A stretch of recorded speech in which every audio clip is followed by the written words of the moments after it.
Greetings, my friend. We are all interested in the future, for that is where you and I are going to spend the rest of our lives. You are interested in the unknown, the mysterious, the unexplainable. That is why you are here. 10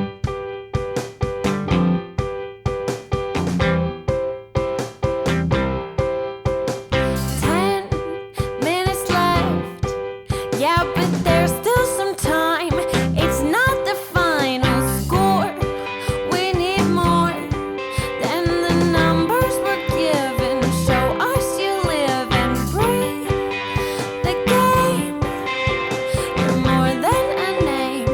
That's what we came for. We can bring you more than the score. Every story. Let's take this thing off of the field into the real world, away from the numbers,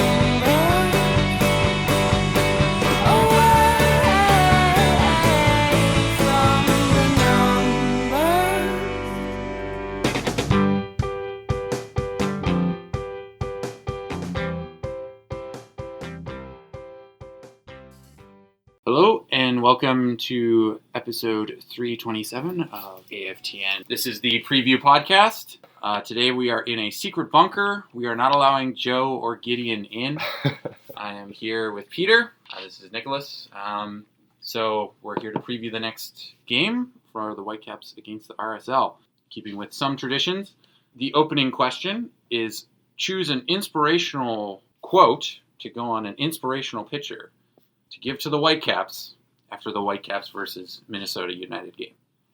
For mine, I managed to get a football quote, but it's not this type of football that we're used to. It's by Robert Griffin III, and his quote is, "Football is football, and talent is talent, but it is the mindset of your team that will make all the difference." And I thought that was kind of MDS appropriate. Mine, I guess, is a little bit more cynical, so maybe not a super inspirational quote. Believing in progress does not mean believing that any progress has yet been made. So yeah, I'm coming at this from a cynical angle here. Might be the theme of the podcast. We need Joe and Gideon to balance out our cynicism. We do. So let's quickly review the last game. The Whitecaps fell 3-2. They came out of the gate pretty well, though. Yeah, really good first 20 minutes. I was surprised with the Godoy goal. I thought that was kind of out of nowhere, But then, I mean, they let in 2 set-piece goals, and Minnesota, we did talk a little bit about this in the preview podcast, that their defending was a bit garbage last year. And, you know, we're not previewing Minnesota, we're not reviewing Minnesota, but still, you know, that's something to keep an eye on for Minnesota, and also for the Whitecaps. You know, maybe we can continue to get goals off set pieces. That's not a bad thing. Worked well in 2017. If we can keep that up in a possession game, we'll be in a good spot. Yeah, exactly. The secondary scoring will obviously be important. But yeah, and then the wheels kind of fell off of the game after that kind of first 20 minutes. What was your take on that? They were quite good. They were decent in possession. I think his comments were fair after the game in saying that they rushed possession a lot because they were really good in the midfield once they got to the final third. They really tried the long balls to Montero. Yeah, that felt like when he was here before. Yeah, and I'm like, no, that has been tried before. That is exactly what really work. Can we try to keep these balls on the deck, get it to his feet? Exactly. Combine with him in some way. Or at least put it over them, because every ball kind of came expecting Montero to take it on his chest, bring it down, and then pass it back, turn around. Kick it into space, let him run onto it. Exactly, and with Ikapar on his back, that was never going to work. Yeah. I mean, it's unfortunate. They snatched a goal again off a set piece with Henry getting that one, but then they couldn't find another goal. Overall, it was still an entertaining game, and that was something we brought up last time. Was it was important that the game would be even if they didn't win, at least it'd be entertaining in some way. So it was 3-2, bunch of goals. What do you make of the last goal, the Godoy Carpel mistake? Yeah, I mean, sometimes you make the wrong guess as a goalie. Yeah. I guess like that's really I don't really have any excuses for him. But I felt that one as well. He wasn't the only one at fault on that goal. The whole lead up to that goal was unpleasant to watch. Yeah, that whole sequence, because I mean, it was a goal kick, and then Kripo passed it to Godoy, and then Godoy kind of stood there and then didn't like run it. That was kind of a theme I found of the whole game, was that they would get the ball, but they wouldn't run into space. They kind of just like they're kind of trying to force a pass or something. Yeah, and so he passed it to Reese and then gave it away, and then it kind of just two players running on Godoy. Yeah, and that was and then the other goal was also kind of from I guess it went down in the stats book anyway as an error for Lass. So yeah, that's our quick review of the previous game, but we're always looking to the future, to more positive things. So let's take a quick look at RSL. Yeah. I mean, they've had a fairly quiet offseason. RSL is always one of those teams that I find difficult to keep up with their squad and the quality of it, because they rely so much on their academy. But taking a quick look at their signings, they've made two notable signings. Yeah, I think the biggest one is the midfielder Everton Luis, and he played last week, and he played pretty well beside Beckerman, I think. Yeah, he played in Serie A before this. For I think it's SPAL. He's a midfielder. I'm not sure if he's a 6 or an 8, but he played. Yeah, he played beside Beckerman last game. They both picked up yellow cards pretty fast. They were pretty aggressive. Yeah. And I think I read somewhere that they're pretty reckless challenges when I rewatched them. Yeah, but I was reading somewhere that Petke was trying to make the team more aggressive. Okay. Like, apparently he felt that they were too soft last year. So maybe he's trying to send a message, go out, get yellow cards. That's okay. Maybe he's trying to play on the edge. I don't know. Yeah, I mean, they sat fairly, like their defensive line sat fairly back, and then they kind of pressed on Houston, who was a counterattacking team. So fair enough. Deny them space, right? Yeah, I guess trying to win it. Well, both the tackles kind of took place when they were they were in the kind of the middle of the park. So they were kind of trying to win the ball in their half, counter on them. Counter on the counter. Counter the counter. Yeah, they lined up so as far as their formation, they lined up in a 4-2-3-1. Ramondo's on the back. From left to right, Herrera, Onua, he's the English center back, Silva, Lennon, and then the midfield, they had Everton and Beckerman as their defensive midfielders, with Baird, Rusnak, and Savarino, and then Krylak up front. Yeah, I love their attacking midfield three. They're quite fun to watch. Rusnak, great passing, great vision, fantastic. Yeah, they're all set pretty pieces, agile players, really. And Braid, that was his rookie season last year, if I remember correctly, right? I think it was. Yeah. I mean, he's basically picked off right where he started off. He got an assist. Yeah, there's last game. He had a really good pass from the left wing, just kind of ran in. Granted, he probably should have been shut down quicker, but just kind of cut in, and then just perfect pass to Rusnak, who scored. They were looking pretty good. They went into Houston and they got a result against arguably a team a good team. I mean, they won the U.S. Open Cup last year. A team that probably should be in the playoffs. Yeah. I mean, RSL is always a team as good as they were against Houston. You feel that RSL is a team that you need to get 3 points off of. Like, you feel like it, but they're always. It seems to be they always are able to find a way to be in the game. Yeah. It's like people are like, oh, RSL. It's just a 3 acronym name. It doesn't even mean anything. So I feel like we maybe have a tendency to underrate. Yeah, they're a little bit like the Caps in that sense that people don't usually rate them, but they're not bottom feeders or do really well. They kind of just hover on that mid pack, run the play contest. Yeah, like maybe they can be in the playoffs, maybe they can't. And I mean, when they got in the playoffs, then they had a huge upset against LAFC, right? Yeah, and notably they've got Krylak up front, who scored that volley in that playoff game where they beat LAFC. Yeah, I mean, it'll be interesting to see, because last year he was kind of playing as this like weird false nine. Well, he was supposed to play as an 8 when he was brought in. Yeah, exactly. And he has his whole. He played in Union Berlin in Germany, and I think played over 6, 8, 10, like in the midfield his whole life, and then suddenly played really aggressive. Kind of midway through the year was a switch where he became like a false 9 for RSL. So it'll be interesting to see if he can keep that up, because you were talking about that they also brought in another signing as well. Yeah, they brought in a guy named Sam Johnson, who's Liberian. He came from the Norwegian League. I mean, scored a whole bunch of goals there. He actually played in the Chinese Super League before that.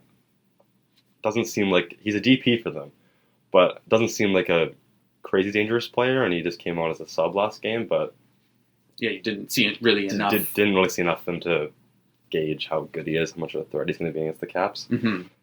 Yeah, they don't have a player like Quintero, like Minnesota did, or somebody like one. I guess Rusnak, you could argue, is somebody that the Caps really need to watch out for. But Rusnak, I feel like Quintero, like he got double-digit goals, double-digit assists last year. True. Rusnak is not that caliber. No offense to Rusnak, because he's pretty quality. Yeah, but he's not the kind of player. Last game, Quintero against the Whitecaps, he just dominated them. Yeah, he just showed up, and he was like 2 assists and a goal. Yeah. That's what Quintero brings to your team. Yeah. But at RSL, to me, right now, doesn't have a player that can just dominate the whole game and just turn it on its head if he needs to. Rusnak, yeah, he's quality, and he's really good. And I think he's definitely a step above, most MLS players.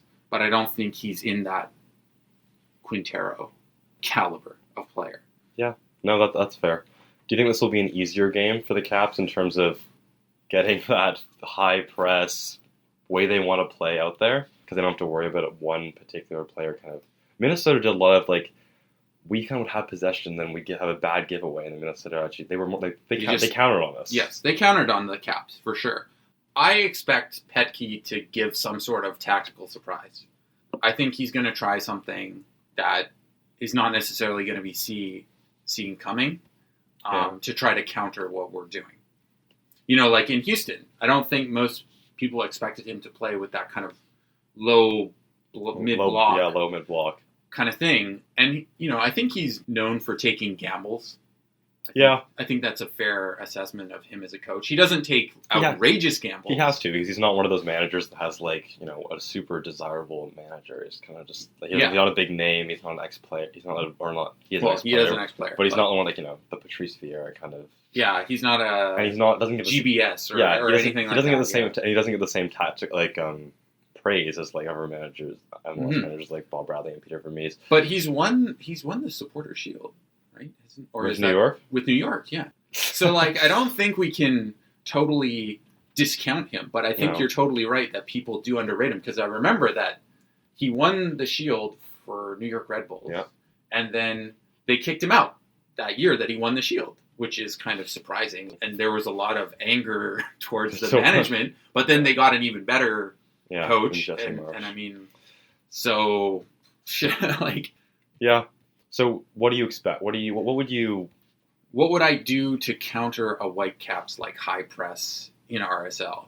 I would try to abuse that left back position. If Cornelius, we'll talk about the left back position a little bit when it comes to if Cornelius is going to play there again. That's what I would be setting up my team to do.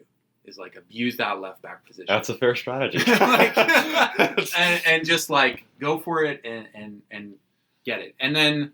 I don't think they need to do anything in terms of low block or anything like that, because they're going to be at home. I think the expectation is they're going to need to go out there and get it. But maybe do some overloads on the left-hand side, swamp the left-hand side. Yeah. Look for the space behind there and try to take advantage of that. If I was looking at these tapes and being what could I do?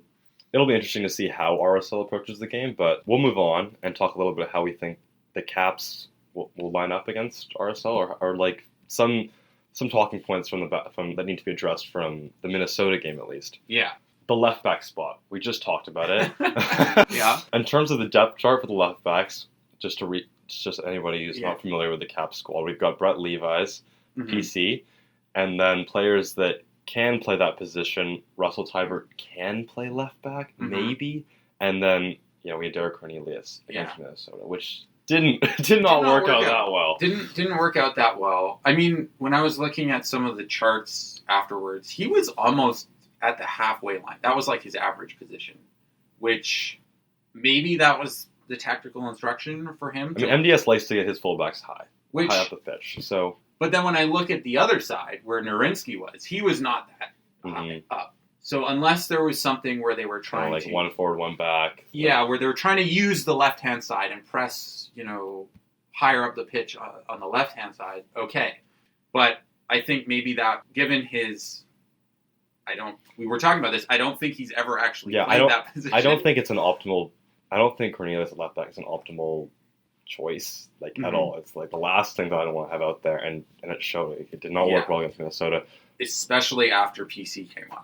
Yeah, and PC came on, and he was on for 20 minutes, 10 minutes. He was on at the end of the game, and immediately from when he came on, it looked a lot better. Yeah, and he got an assist. So, I mean, we don't know what the current state of all of the three Whitecaps, other than Cornelius, who can play left back, are, because Levi's was injured. I think Levi's is out for at least a month. He's out for a while.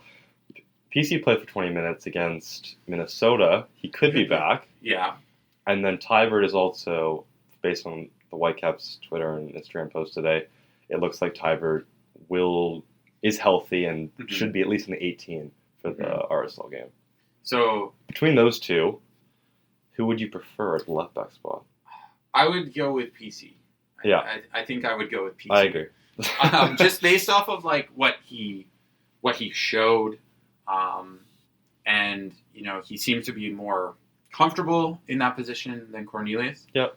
And I think really he put a stamp on the game a little bit. Yeah, he's a winger converted defender. So, but he's still going to perform better defensively than Tybert probably will, just because it's not Tybert's natural position. He's more of a winger midfielder as opposed to defender. Well, I've always looked at Tybert as the Swiss Army knife 100% kind of player, where he's he's not great at one position, but if you put him there, he will do a reasonable job. Yeah. He won't do anything fancy. He won't necessarily help you, but he's probably not going to be the weak link. Yeah, he's not going to harm you per se. All right, so left back spot, I think we can both agree that we'd rather have PC there. Mm-hmm. I also would probably say I expect MDS to go with PC there if he is healthy, which I predict he will be. Goalkeeper, though, are you going to be quick to make judgments? Or am I going to be quick to make judgments? Or are you going to stick with Crepeau? I'm going to be quick to make judgments, and I think McMath deserves a shot, especially because, he went the wrong way on that one. What's going on in his head, mentality, and also going back to the whole thing that MDS was saying in the preseason.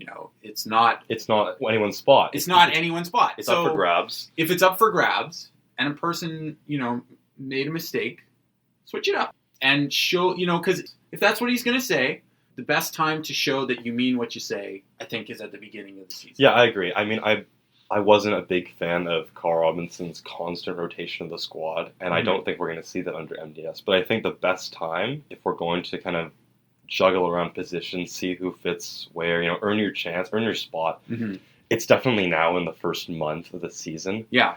The first little while to see it. So, I'd like to say stick with Crepeau.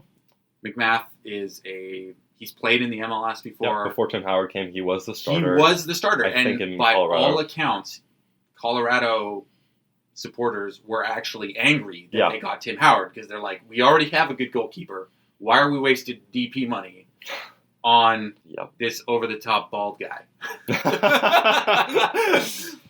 Yeah, Tim Howard has brought a lot of negative things to Colorado. Yeah, okay, so I think it's fair to say that McMath deserves a shot against I RSL. Would prefer to see him out there.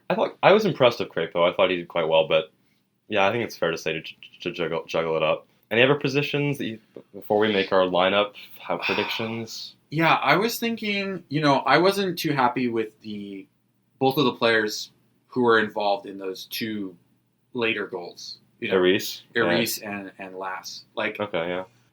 Because maybe if we put Tybert there, gives instead of Eris, giving, we know exactly what he does when he plays in the midfield position. He's not going to do anything going forward. He's just going to move it side to side. But if he moves it side to side to Felipe or Inbaum, like, listen, those are our creative players. That's who you want to get the ball to. Yeah. Like, I think Tybert suits that position really well because, I mean, the whole idea of the six in MDS's system is that they are probably the player with the most touches in the game. They do a lot of passing, but they're not directly required to just like start the attack. And Huang and Felipe can do that. Yeah. And Tybert is really good at getting back and playing box to box, like as the press requires. But I get the message that you probably don't want to send. You gave him the captain's armband. Yeah, that's fair. You don't want to be like, oh, you're benched. That could be could get you into an ugly situation. I would guess if Tybert gets a start, it will be in Felipe's position, and then I'd expect a or he's just on the bench and MDS goes to the same three midfielders. As for Lass, Venuto, who starts? I mean, I'd probably want to see Venuto as well. Yeah, I kind of just want to see and with the whole same, seeing who deserves to start, like juggling the positions around. It's the first couple games of the month. You might as well. Yeah. Now is your time to. I think now people will have more, would give the Whitecaps more leeway to kind of experiment in that. We don't necessarily want you to experiment like when playoffs are on the line. Yeah, quote unquote. Not that playoffs aren't on the line already. Yeah, especially with the new format, they emphasize that in the MLS games that I watched this week and how important each game is. It's going to be. Yeah. If you're the 7th seed, you will play away the entire playoffs, and the chances of you managing to win is 4 games away from home is pretty low. Yeah, it's tough. Other than that, things that need to be changed in like the way it's played. No more long balls to Montero. Keep it on the ground. Yeah, like we talked about that already. That's really the only main thing that I need to address in the way in terms of the attack, the tactics. Yeah, I think maybe like what you said. Like we can't keep doing that. Like he's not a target man. We already had him here in Vancouver and tried to play him as a target man. Sure, he got double-digit goals, but it still wasn't... Yeah, should have kept Kai Kamara if that's what we wanted to do. Yeah, exactly. I thought, actually, for the most part, Godoy and Henry did a really good job. I think... Yeah, I was impressed with both of their performances, because a lot of people said Godoy had a really great game. I actually thought, when I was at the game, I thought Henry played really well, because he just constantly cleaned up errors, I think balls. They have the athleticism. Yeah. For this system. Press, for this system. And that is good to know because if you're doing that high press system, a lot of the times your center backs are going to be exposed. Yeah. And if your center backs are not reading the game, if they're not being able to run after the game when things have gone bad, this system is going to fall apart pretty fast. Yeah. So I was actually pretty, satisfied with that pairing. I think it's going to be, I hope that pairing stays together and, we can see more. More of that. More of that, yeah. With that in mind, so, I mean, you can probably guess how you want the Caps to line up from what we've said so far. Yeah. But, how would the Caps line up against RSL? I think we're going to start from the back then. I think go with McMath. And then you want to start us off in the back line? Yeah, well, I think with the back line, as we already said, we'd probably like to see PC at left back, assuming he's healthy. Yeah. And then the Godoy-Henry partnership would continue at center back, and then right back. I think Nowinski had that penalty error, but otherwise he played. Oh yeah, that was just that was so unfortunate because he knew what he needed to do. It was really clumsy. It was just he was going too hard in. That was all it was. Yeah. Other than that, though, I thought he had a fairly strong game, or at least in the first half he played really well. Other than that, so I'd keep Nowinski there. The midfield? Yeah, the midfield. Inbaum didn't do anything wrong that game. I think. No, I thought he played really well. He was probably the best midfielder out of the 3 that played. Yep. Totally, he needs to be in. Do we give Aris a second chance? Or are we... I think we do. I think we do. Just because, it's only one game. And then who's your last midfielder? Tybert, Felipe? I would like to see Tybert, just because I think he brings more solidity. We're going to be away from home. I think we need a little bit more of that. He brings a little bit more of a backbone. I wouldn't mind Tybert either, because I think if the plan doesn't work well and there's a lot of pressure on the back line, Tybert's really good at, like, when this it's kind of chaotic, Tybert is really good at fighting and, Yeah, and he- getting in there. he puts a and shift in. He's Yeah. very He'll put it. Especially if it's like a pressing game, we're going to be having to fight for those loose balls that are around. And Tybert is one of the Whitecaps that I've never seen really back down from anyone, from any team. So so Hwang, Arise, and Tybert is what yeah, I don't know if that's necessarily what MDS will do, but that's what we'd like to see. And then same front three, excluding Bangura. yeah. I think switch up, get Bangura, put him on the bench. It's kind of hard to do because he had a pretty good start. Like, he had a really good start. But I think it's fair to give Venuto a chance, see what he can do, and how he can combine with those three. Yeah, I like to see how him and Reyna play together. Mm-hmm. Yeah, so I think that about wraps up our Whitecaps RSL chat. In light of Joe and Gideon's absence, we'll be skipping the predictions for this week, but hopefully we'll have the whole group back together next week. This has been episode 327 of the AFTN podcast. Thank you very much for listening, and enjoy the match. One day I shall come back. Yes, I shall come back. Until then, there must be no regrets, no tears, no anxieties. Just go forward in all your beliefs and prove to me that I am not mistaken in mine.